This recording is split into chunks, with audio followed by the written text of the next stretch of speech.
Hello guys, magluluto po tayo ngayon ng adobong manok na may sayote.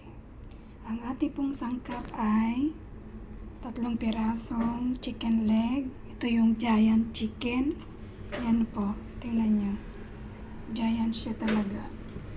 Saka 2 pirasong sayote, dried chilies, yung daon ng laurel, 2 sibuyas at saka ginger at 1 buong garlic.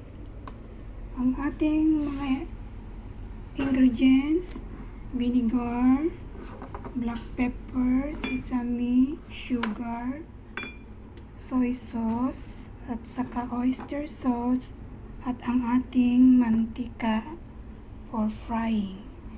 So now guys, kailangan ko pang i-prepare ito lahat bago tayo mag-umpisa sa ating adobong manok na pinasarap.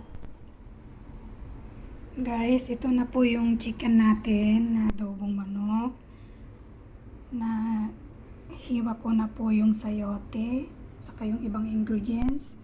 At saka ito po yung sauce na minix ko na po siya.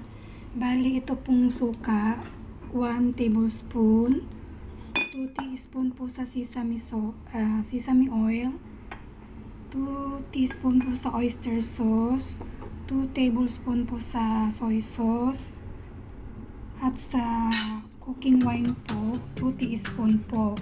At ito pong sugar natin, 3 teaspoon po. Itong asin at pepper ay mamaya na lang po yan pag finishing na yung luto natin. So ito guys, yung mix sauce po natin. Yan na. Ready to pour na lang po sa chicken mamaya. At ito po yung chicken na hiwa na rin. Yan po.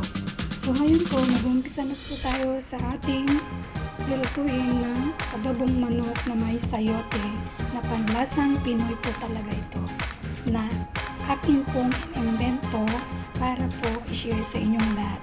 Tara guys, try natin kung anong lasa ng ating adobong manok.